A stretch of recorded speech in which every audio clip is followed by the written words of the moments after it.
Assalamualaikum warahmatullahi wabarakatuh. Perkenalkan, nama saya Reni Arwan Bambah dengan NIM F0123-502.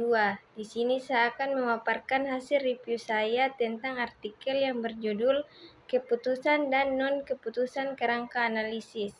Artikel ini membahas konsep kekuasaan dalam konteks pengambilan keputusan dan pengambilan keputusan dalam masyarakat.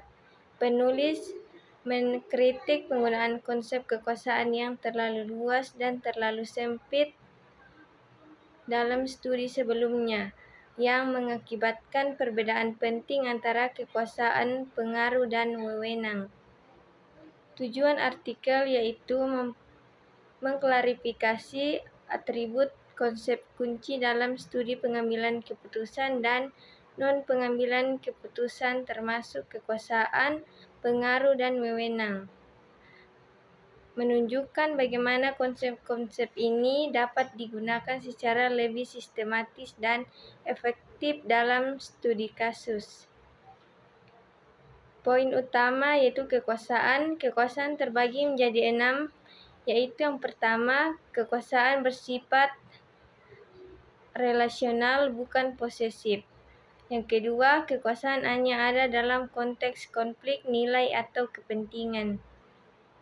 Yang ketiga, yaitu kekuasaan melibatkan ancaman sanksi yang berat.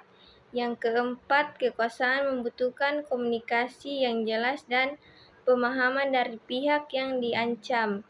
Yang kelima, yaitu kekuasaan tidak sama dengan kekuatan. Kekuatan adalah penggunaan kekerasan, sedangkan kekuasaan adalah kemampuan untuk memperoleh kepatuhan melalui ancaman.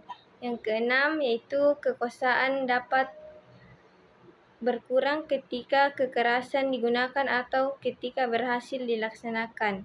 Yang kedua itu pengaruh. Pengaruh melibatkan perubahan tindakan tanpa ancaman sanksi. Pengaruh bersifat persuasif, sedangkan kekuasaan bersifat koersif. Garis pemisah antara kekuasaan dan pengaruh sering kali kabur. Yang ketiga itu wewenang. Wewenang bukan bentuk kekuasaan tetapi antitetisnya. Wewenang didasarkan pada komunikasi yang dianggap berasal oleh pihak yang mematuhi. Wewenang dapat diubah menjadi kekuasaan yang sebaliknya. Yang keempat yaitu non-keputusan. Non-keputusan adalah proses yang mencegah masalah talent berkembang menjadi isu publik yang memerlukan keputusan. Non-keputusan melibatkan mobilisasi bias yang mencegah pertimbangan alternatif, dan non-keputusan dapat diamati melalui analisis mobilisasi bias dan masalah laten. Penulis menyimpulkan bahwa analisis pengambilan keputusan harus mempertimbangkan semua bentuk kekuasaan termasuk kekuasaan, pengaruh, dan wewenang, serta proses non-pengambilan keputusan. Mereka menekankan pentingnya memahami perbedaan harus antara konsep-konsep ini untuk memperoleh pemahaman yang lebih lengkap tentang proses pengambilan keputusan dalam masyarakat. Sekian yang bisa saya paparkan, kurang dan lebihnya mohon dimaafkan. Assalamualaikum warahmatullahi wabarakatuh.